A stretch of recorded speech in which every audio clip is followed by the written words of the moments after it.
Hey guys, one of the tricky things to get people to accomplish kind of correctly is getting a rails contraction, really putting an effort and understanding how to get a rails contraction out of your clients and athletes.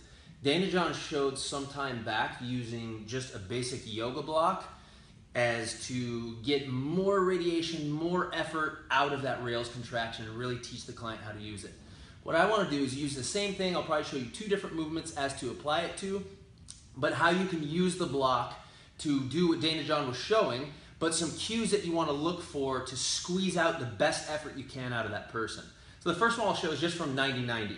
So from 90-90, if I take the block, I place it in between the ribs and the thigh.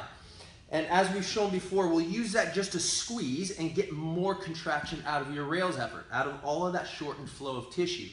But what I want to do is not just slam the block right into the hip crease, but I want to cue the person. I'll put it into the hip crease or even further depending on what I'm doing.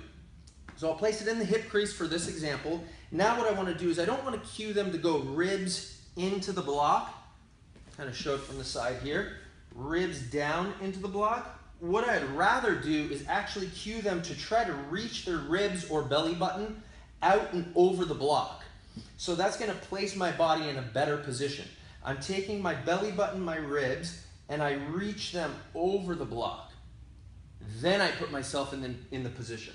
Now what I want to do is start squeezing by way of trying to pull my leg into the block rather than trying to force myself down further.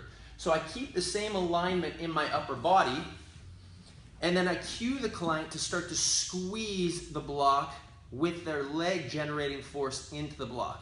Keep ramping that up, ramping that up. Now to make sure they're squeezing really hard, from a coaching aspect, you're going to walk over to the side of the person. Then you're going to grab at the block and you're going to say, I'm going to steal that block. So you start trying to steal the block out of them. If they're not contracting hard, you can just pull that block right out. But if they start to squeeze really hard, you try to pull harder and harder and harder, you're going to get the type of contraction you would like to get. Second, you can do this from another position. We'll take number 4. There's numerous positions you can use this from. I'll take number 4, for example, and I'm going to set it up essentially the same exact way.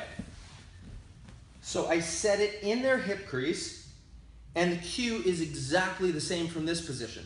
So watch closely here, because what I don't want to do is take my ribs or my sternum and just say fold over the block. So I don't want to just go right here, but I want to pull this close into that hip crease and then get tall and reach my ribs and belly button over the block. Then I'm in a better position. Make sure the knee's unlocked here, all of the normal things we would do from number 4. Now to get my rails contraction, again, it's the same thing. I'm going to start, instead of trying to force my ribs further into the block, I'm going to think of trying to pull my leg harder and harder and harder up into the block without allowing any change in the knee or any other joint in my body. So I'm not trying to bend like this. I'm trying to literally pull my heel off the floor, try to generate more force of my quadricep pushing into the block. Now, once again, just like the 90-90, the coach is going to walk to the side, try to steal that. This is a $500 bill. I'm going to try to pull that out from them. If they're not squeezing very hard, that thing just slides right out.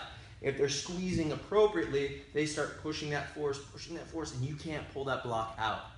The setup is what's really important. So when you're setting them up, I want to reiterate, you reach the belly button and the ribs over the block. That will set them up in a successful position.